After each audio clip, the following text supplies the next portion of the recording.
Perlu kalian tidak ketahui bahwa film ini memiliki 3 latar belakang sekaligus yang saling berhubungan. Pertama dunia nyata, kedua dunia imajinasi, dan ketiga dunia fantasi. Jadi mengisahkan seorang gadis yang berupaya melarikan diri dari sebuah realita nan kelam. Dan gimana kisah selanjutnya? Daripada penasaran, mari kita simak alur ceritanya. Pada tahun 1950-an, seorang gadis berumur 20 tahun bernama Baby Doll baru saja bersedih setelah ibu kandungnya meninggal.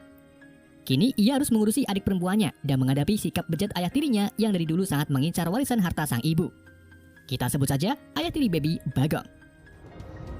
Setelah surat wasiat diterbitkan, Bagong mendapati bahwa warisan itu hanya ditujukan kepada Baby Doll dan adiknya. Tentu saja hal tersebut membuat Bagong murka. Kesal dengan semuanya, Bagong pun ingin mengikeh Baby Doll. Tetapi Baby melakukan perlawanan dan mengunci dirinya di dalam kamar. Sayangnya, Baby lupa membawa sang adik dan membuatnya menjadi target bejat Bagong berikutnya. Sebelum Bagong mengulti, Baby segera keluar dari kamar melalui jendela. Lalu ia menodongkan pistol ke arah Bagong. Baby menembakkan 2 peluru ke arah Bagong. Namun, sayangnya peluru itu meleset dan malah mengenai adiknya. Alhasil, adik Baby pun meninggal. Nggak lama kemudian, polisi datang. Bagong berpura-pura menjadi korban sambil menuduh Baby memiliki penyakit jiwa, serta menuduh Baby lah yang membunuh sang adik. Tapi emang sih? Pagi harinya, Bagong ditemani polisi membawa Baby Doll ke sebuah tempat rehabilitas atau rumah sakit jiwa bernama Lenox House for the Mentally Insane. Baby Doll disambut oleh pengelola Lenox House bernama Blue Jonas yang membawanya ke sebuah ruang teater, di mana di ruangan itu diisi oleh pasien Lenox House yang memang mayoritas pasiennya adalah gadis-gadis malang. Mereka diarahkan oleh ahli terapi bernama Dr. Vera Gorski. Di sini, Bagong menyuap Blue Jones untuk memalsukan tanda tangan psikiater rumah sakit agar Baby Doll dilobotomi sehingga dia tidak dapat mengingat atau memberitahu polisi tentang keadaan sebenarnya yang mengarah ke kematian adik Baby Doll. Setelah keduanya setuju, Baby Doll dibawa ke ruang lobotomi. Selama perjalanan, Baby Doll mengamati 4 item penting, yaitu korek gas milik penjaga pintu, peta Lenox House di ruangan Blue, pisau di dapur, dan kunci serba bisa di kalung Blue. Baby Doll kemudian diikat di atas kursi untuk memulai proses lobotomi oleh dokter bedah, kita sebut saja namanya Rohit. Lobotomi itu sendiri adalah operasi pembedahan otak yang bertujuan untuk memutuskan atau menyambungkan saraf sehingga tingkah laku si pasien dapat mudah dikendalikan. Ketika Rohit hendak melobotomi, disinilah Baby Doll bertekad untuk melarikan diri dari Lenox House. Ia memainkan dunia imajinasinya dengan membuat dirinya berada di sebuah rumah bordil milik Blue Jones yang berperan sebagai mafia. Sedangkan Dr. Gorski berperan sebagai mucikari. Blue Jones memberitahu Baby Doll bahwa 5 hari lagi penjudi besar akan datang membeli keperawanan Baby Doll. Blue kemudian menunjuk pasien senior bernama Sweet Pea untuk mengajak Baby Doll keliling ruangan. Tetapi Sweet Pea sibuk dan dialihkan ke saudari Sweet Pea bernama Rocket. Rocket Chicken mengajak Baby Doll ke sebuah kamar yang digunakan sebagai tempat berfotosintesis. Kemudian dapur yang memiliki 1 koki. Kita sebut saja koki itu namanya Dud. Rocket lalu membawa Baby Doll ke sanggar latihan dance. Di tempat inilah para pasien mengasah kemampuannya dalam membangunkan timun. Baby Doll juga diperkenalkan dengan 2 teman Rocket, yaitu Ambar dan Blondie. Di hari berikutnya, rumah bordil menyelenggarakan pertunjukan burlesque untuk menghibur para tamunya. Baby Doll tidak ikut serta dalam pertunjukan. Ia hanya menjadi pelayan minuman karena memang tugas pasien baru sebagai bersih-bersih.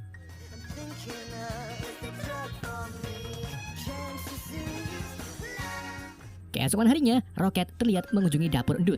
Ia diam-diam mengambil secuil jajan di ruangan penyimpanan, tetapi hal itu dipergoki oleh Dud yang secara langsung membungkam Rocket. Baby Doll yang kebetulan sekali sedang ngepel di pinggir dapur mendengar teriakan Rocket. Ia pun bergegas pergi ke dapur dan segera mengambil pisau untuk mengancam perbuatan Dud.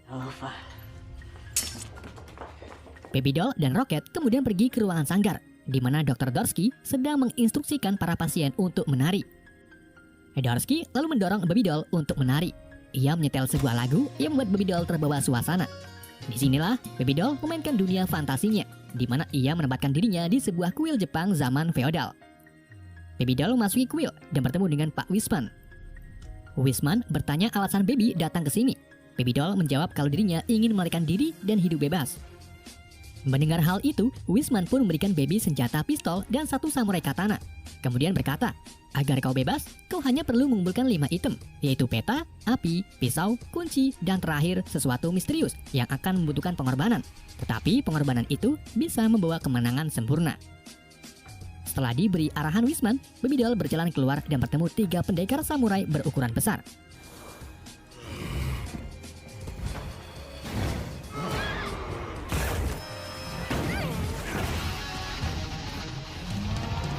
Satu persatu samurai menyerang Baby Doll. Namun, Baby Doll mampu menyeimbanginya dan berhasil mengalahkan 3 samurai tersebut.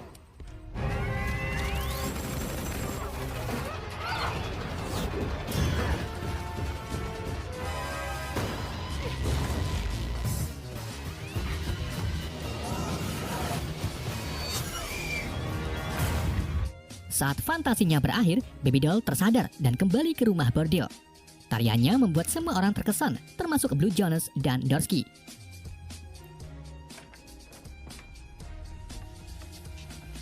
Keesokan harinya, Baby Doll mengajak keempat temannya untuk merencanakan pelarian karena 3 hari lagi penjudi besar akan datang.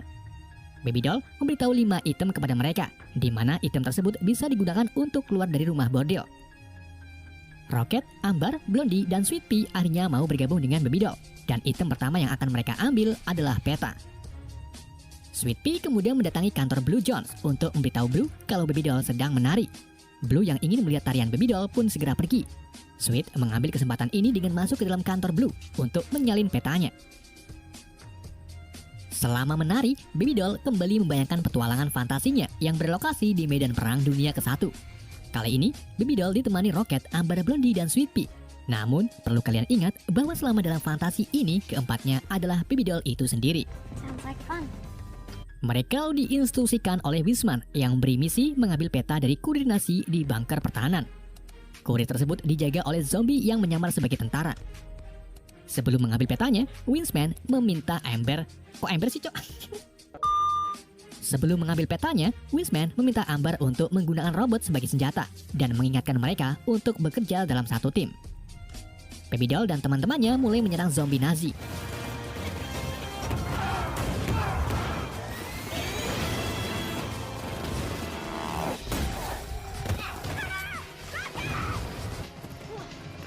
Mereka akhirnya berhasil menemukan si kurir, tetapi si kurir melarikan diri dengan pesawat pepaya raksasa. Baby Doll lalu mengambil senapan DP dari 2 zombie, kemudian menembaki pesawat tersebut sampai meledak dan membuat si kurir jatuh di hadapan Baby.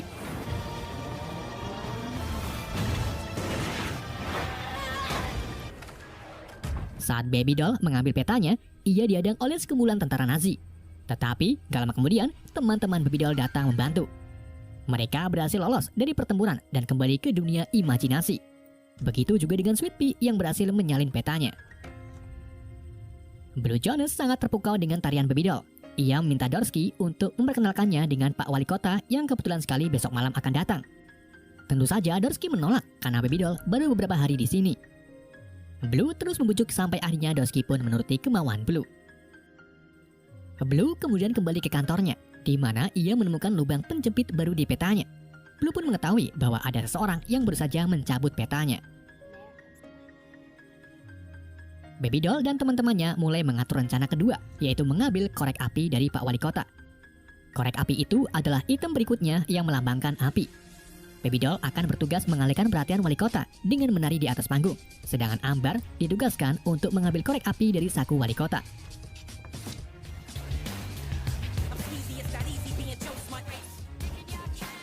Malam kedatangan Wali Kota pun tiba. Ambar mulai melancarkan aksinya, begitu juga dengan Baby Doll yang menari-nari sambil diiringi musik. Baby Doll kemudian memasuki dunia fantasi, di mana kali ini ia berada di dalam pesawat bersama keempat temannya. Wisman menginstruksikan mereka untuk mengambil 2 kristal api di dalam tenggorokan bayi naga. Tetapi naga tersebut ada di dalam kastil yang dikelilingi oleh bangsa orc dari Middle-earth. Seperti biasa, Wisman memberikan pesan penting kepada mereka, yaitu jangan sampai membangunkan induk naga.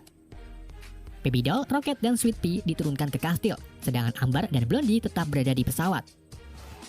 Ketiga bestie itu kemudian mulai menyerang para orc.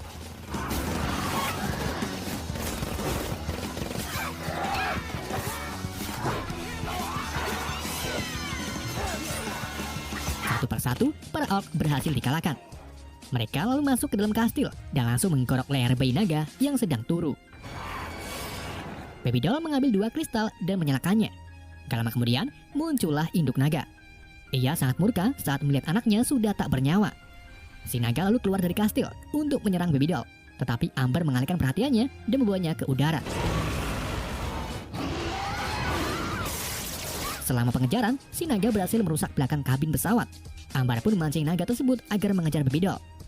Baby doll segera berlari ke pintu gerbang, kemudian melompat dan membunuh si naga dengan menusuk kepalanya menggunakan samurai. Film pun berakhir. Tapi bohong.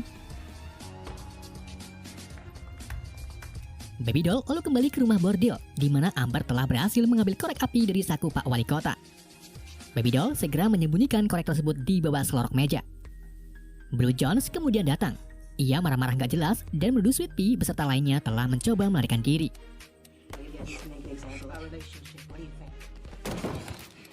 Keesokan harinya, Blondie mulai gelisah dengan rencana melarikan diri. Ia takut ketahuan Blue dan takut dibunuh olehnya. Dorsky lalu datang menghampiri Blondie yang sedang menangis. Blondie terpaksa menceritakan semua tentang rencana melarikan diri bersama teman-temannya. Kebetulan sekali, Blue Jones datang. Ia pun akhirnya tahu semuanya apa yang direncanakan oleh kelima gadis tersebut. Di dapur, Baby Doll, Rocket, Sweet Pea, dan Amber mulai melancarkan aksinya untuk mengambil pisau Dud. Baby Doll menari di atas meja sebagai pengalihan, sedangkan Rocket mengambil pisaunya dari ikat pinggang Dud. Baby Doll kembali membayangkan fantasinya. Ia berada di dunia nggak tahu saya, dan hanya ada Rocket, Amber, dan Sweet Pea. Mereka lalu diinstruksikan oleh Winsmet yang memberi misi untuk mematikan bom di kereta. Tetapi bom itu dijaga oleh puluhan robot. Mereka mulai berangkat menaiki helikopter dan meledakkan gerbang paling belakang untuk akses masuk. Baby Doll lalu turun bersama Rocket dan Sweet.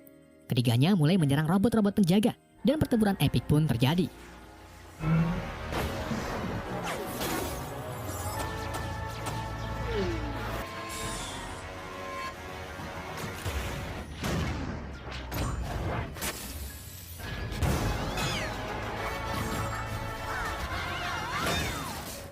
Setelah mengalahkan beberapa robot, mereka mulai mengangkut bom dengan helikopter.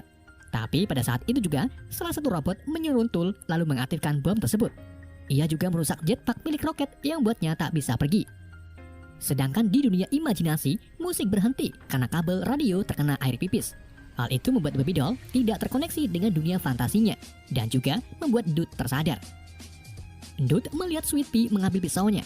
Ia pun memberontak dan akan menikam Sweet. Namun Rocket menghalangi tubuh Sweet yang membuatnya terkena tikaman dari Dud. Musik kembali berbunyi dan Baby Doll kembali terkonek dengan dunia fantasinya. Karena Rocket tak lagi memiliki jetpack, ia pun mengorbankan dirinya. Bom tersebut akhirnya meledak di kota tepat setelah Sweet terbang ke helikopter. Baby Doll kemudian kembali ke dunia imajinasi. Ia mendapati bahwa Rocket sudah meninggal ditikam oleh Dud, tetapi ia berhasil mengambil pisaunya. Bersama dengan itu, Blue Jones datang. Ia sangat marah dan menyalahkan Dud beserta Sweet Pea atas kematian Rocket. Blue menyuruh anak buahnya untuk mengunci Sweet Pea di lemari penyimpanan. Kemudian menginterogasi Baby Doll, Amber, dan Blondie di ruang make up. Blue membenarkan rasa kecurigaannya bahwa ada sesuatu yang salah. Ia membongkar semua rencana Baby Doll lalu membunuh Amber dan Blondie. Setelah itu, Blue Jones menyuruh semuanya untuk pergi dan hanya dirinya saja bersama Baby Doll. Blue mengungkapkan rasa kesalnya terhadap Baby. Ia juga mencoba memperkosa Baby, tetapi Baby lebih dulu menusuk Blue dengan pisau yang ia dapat dari Dud. Baby Doll mengambil kunci serba bisa, kemudian membebaskan Sweet Pea dari lemari.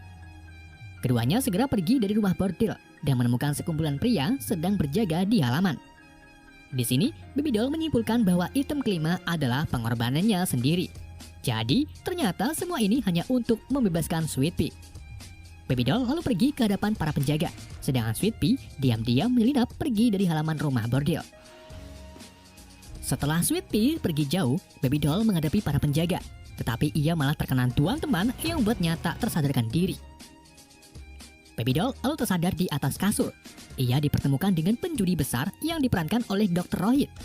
Rohit melihat kesengsaraan di mata Baby Doll. Ia merasa iba dan akan membantu Baby Doll terbebas dari semua ini. Hal itu membuat Baby Doll terkesan yang pada akhirnya ia pun memberikan keperawanannya kepada Rohit. Scene berpindah ke dunia nyata, tepat saat Dr. Rohit memulai lobotomi di kepala Baby Doll. Di sini, Rohit bingung melihat ekspresi wajah Baby Doll, dan ia mengetahui kalau Baby Doll tak memiliki gangguan jiwa. Rohit bertanya kepada Gorsky kenapa ia mengizinkan pasien normal untuk dilobotomi. Gorsky pun tak tahu, karena ia sama sekali belum menandatangani prosedur lobotomi.